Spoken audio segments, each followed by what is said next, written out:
Back to ராஸ்கிரி 3 rose. இன்னைக்கு என்ன vlogனா, இன்னைக்கு வந்து நேத்தோட அரிசி மாவு தீர்ந்து போச்சா. நிறைய பேர் வந்து அரிசி மாவு வந்து கொஞ்சம் அந்த vlog போடுங்க, எப்படி வந்து என்ன அளவு, என்ன கன்சிஸ்டன்சி, என்ன பதம் வரும் மாவு, ஸோ அதுக்கு என்ன அளவு கரெக்டாக நீங்கள் ஊற வைக்கிறீங்க அப்படின்னு சொல்லிட்டு இட்லி மாவுலாம் அந்த vlog போடுங்க அப்படின்னு சொல்லிட்டீங்க. ஸோ இன்றைக்கி நான் ஊற வைக்க போகிறேன், அதை உங்ககிட்ட ஷேர் பண்ணலாம் அப்படின்ட்டு. நான் வந்து இங்கே உட்காந்துட்டு இருக்கேன், இதுக்கப்புறம் அங்கே உட்கார மாட்டேன். ஓகேங்களா? ஓகே.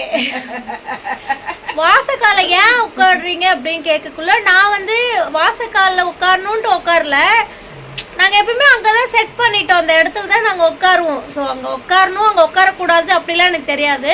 அந்த இடத்துல நான் எப்பவுமே உட்காந்து பழகிட்டேன். அம்மாலாம் இங்கேயே உட்காருவாங்க, அப்படியே இங்கே வந்து உட்காந்து பேசிகிட்டு இருப்பேன். யாரும் இல்லைன்னா உள்ளே போய் உட்காருவேன். இப்போ vlogலாம் எடுக்கணும்னா இங்கே கொஞ்சம் வெளிச்சமாக இருக்கும், ஸோ அதனால் நான் படிக்கட்டில் உட்காருவேன். மற்றபடி சொல் பேச்சு கேட்காம அப்படிலாம் உட்கார கிடையாது. ஸோ இதுக்கப்புறம் கொஞ்சம் கொஞ்சமாக மாற்றிக்கிறேன், வாசக்காலில் உட்காராமல் இருக்க ட்ரை பண்ணுறேன். அதனால தான் இங்கே உட்காந்துட்டு இருக்கேன். இப்போ vlog எடுக்க கூட பட்டு கடைக்கு போயிருக்காங்க, நான் வந்து பொசிஷன் மாதிரி இந்த பக்கம் தான் உட்கார போகிறேன். ஸோ வாசக்காலில் உட்கார மாட்டேன் இதுக்கப்புறம். சரி வாங்க, இட்லி மாவு வந்து எப்படி ஊற வைக்கிறேன்ட்டு பாருங்கள். ஃப்ரெண்ட்ஸ், நான் இப்போ தான் ஹோட்டலுக்கு போயிட்டு வந்தேன். இவர் அரிசி பார்த்தது, அப்பா கொஞ்சம் அரிசி அரிசி சாப்பிடக்கூடாது, சாப்பிட்டா வயிற்றில் பூச்சி வரும், அரிசி சாப்பிடக்கூடாது, சரியா? நீ ஒத்துக்க மாட்டேன். வைக்கலாமா? வைக்கலாமா?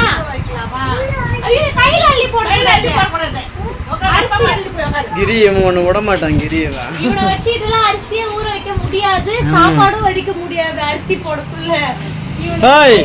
இப்பதானே தாத்தா சொன்னாங்க, அரிசி சாப்பிட்டா பூச்சி இல்ல நாக்கு பூச்சி வரும். நான் போடட்டா? படியால போடணும். படியால போடணும்டா. படியில போடணும்.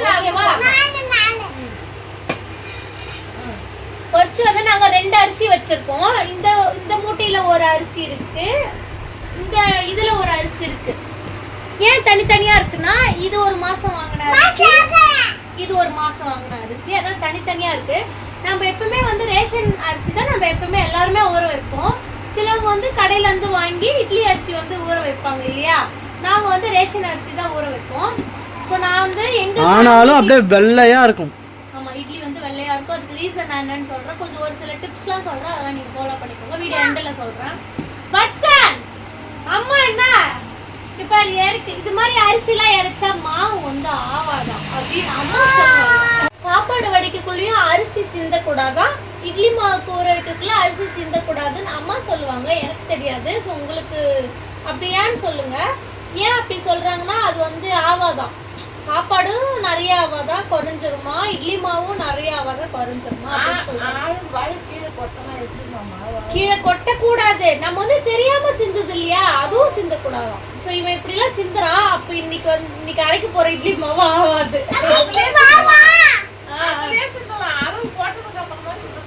ஓ, அளவு போட்டதுக்கு அப்புறம் சிந்தக்கூடாதா? சரி, ஓகே. போட்டுலாமாடா? Okay, ton. போதும். ஒரு படி, 2 படி. அதே மாதிரி நம்ம படியில அள்ளக்குள்ள இப்படி நிறைய போட்டு அள்ளணுமா, நிறைய. 2 படி. இது முடிஞ்சிச்சு.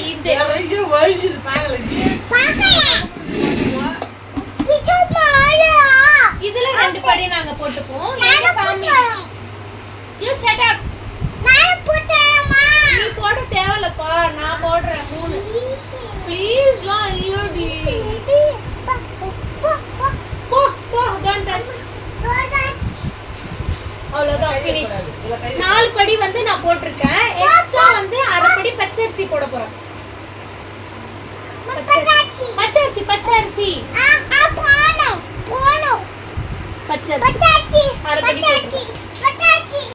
பச்சரிசி போட்டிருக்கேன். அப்புறம் வந்து ரேஷன் அரிசி 4 படி போட்டிருக்கேன். மொத்தம் 4 படி போட்டிருக்கேன். எக்ஸ்ட்ரா நான் வந்து 1/2 படிக்கு நம்ம சாப்பாடு வடிக்கிறோம்ல, அந்த அரிசி வந்து 1/2 படி கிட்ட போட்டுக்கோங்க.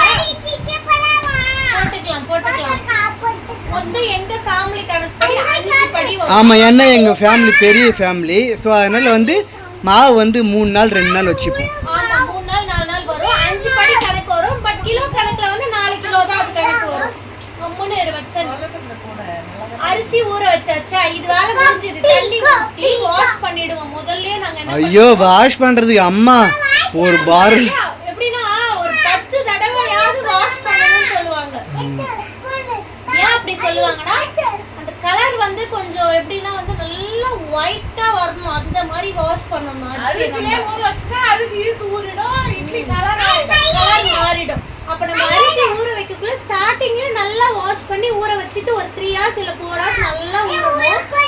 ஊறிட்டதுக்கு அப்புறம்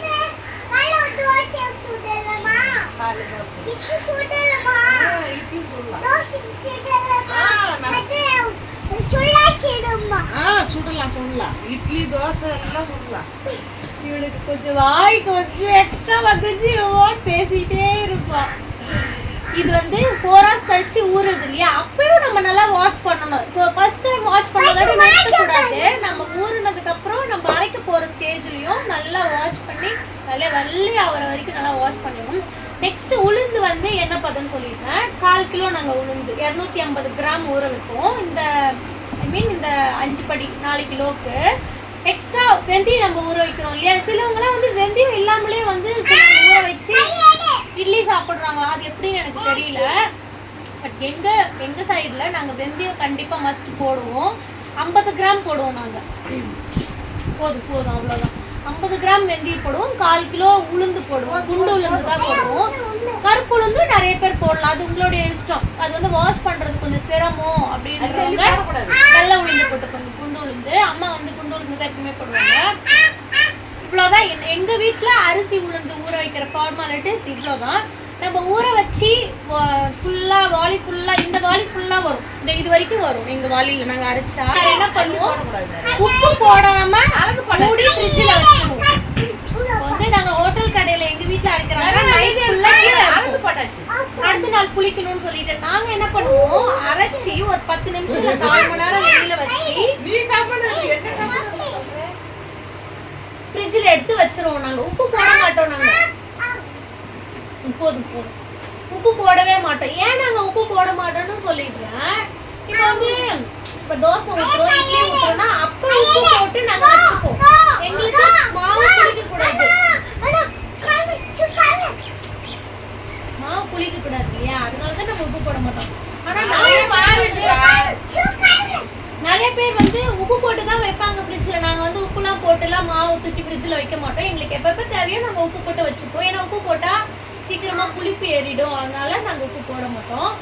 அதே மாதிரி நம்ம வெந்தயம் வந்து ஊற வைக்கிறோம் இல்லையா, அது ஒரு ட்ரிக்ஸு. வெந்தயம் வந்து தண்ணி நல்லா வாஷ் பண்ணிட்டே போடணும். ஏன்னா வெந்தயம் கலர் வந்துச்சுன்னா இட்லி கலர் மாறிடும். நீங்கள் வெந்தயம் ஊற வைக்கிற தண்ணியோட அப்படியே போட்டுட்டிங்கன்னா இட்லி கலர் வந்து சேஞ்ச் ஆகிடும். ஸோ அதனால வந்து வெந்தயம்லாம் நல்லா வாஷ் பண்ணிடுங்க.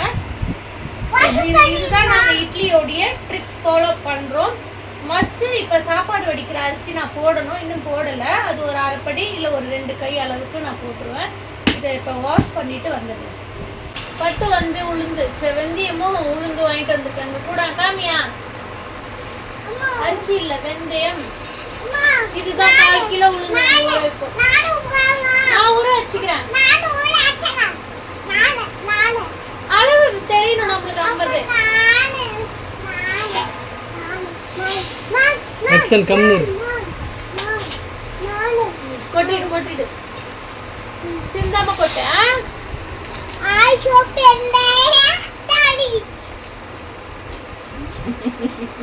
50 கொட்டியாச்சு.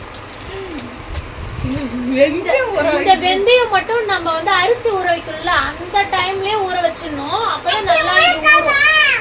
நம்ம லாஸ்ட் மினிட்ல போயிட்டு இந்த வெந்தயத்தை ஊற வச்சா கடக்குன்னு மையாது, அப்படியே தான் இருக்கும் முழு வெந்தயம். இதை நல்லா ஊறி நல்லா பெருசா நல்லா அமுக்குனாலே வெந்தயம் வந்து கையிலே மசியணும் நல்லா, அது மாதிரி ஊறணும். அப்பதான் நல்லா இருக்கும். நாங்க வந்து எப்படின்னா அரிசி அரைச்சிட்டு வந்துருவோம். அம்மா வந்து கிரைண்டர்ல உளுந்து மைய வைப்பாங்க. உளுந்து மைய வைக்கிறதுக்கு முன்னாடி இந்த வெந்தயத்தை ஃபுல்லா அரைச்சிருவாங்க, அதுக்கப்புறம் உளுந்து அள்ளி போடுவாங்க.